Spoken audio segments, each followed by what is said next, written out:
Hello guys, magandang umaga po sa inyo. Ito po ipapakita ko kung paano magupit po ng baska. Nilinyahan ko muna ang gupit ni boss. Atakin mo ng gunihitan. Para pag gugupit ko hindi po ako mahirapan po pag baskat. Ginamitan ko po siya ng number 4 guard. Ayan po, inumpisahan ko muna po yung ibabaw na gupitan ko muna ng number 4 po yung ibabaw. Saka sumunod po ay gumamit po ako ng uno medyang guard hanggang sa likod. Ginamitan ko po muna siya ng 1/2 guard. Muna ang iniresor ng 1/2 guard hanggang sa po matapos po. Ngayon po ginamitan ko po siya ng 1/2 guard. Pinanipis-nipisyan ko po yung kanyang nasa likuran.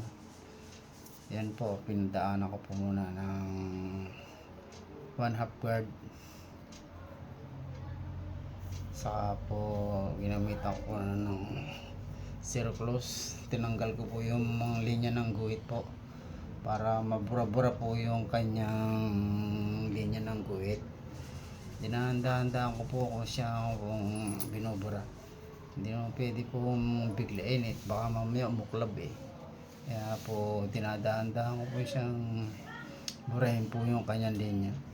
Zero guide po ang ginamit ko sa kanya, zero close, para mabula po yung kanyang guhit, yung pagkakali niya. Sa ko ginamitan po siya ng trimmer scissor.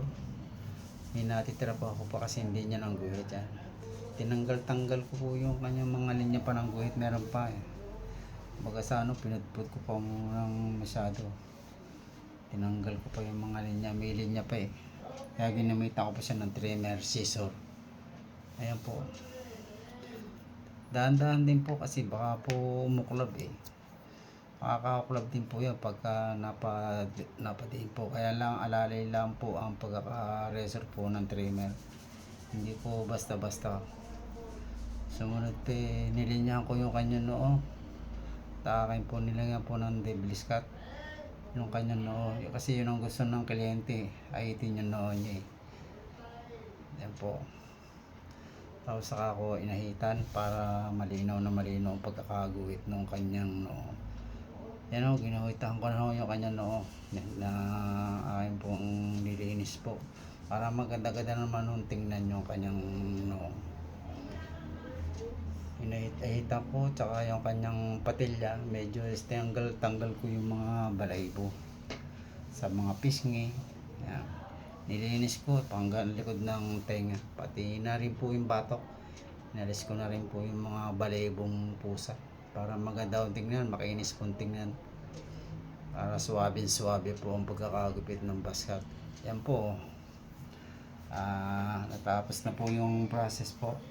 Hanggang dito na lang po. Maraming salamat po.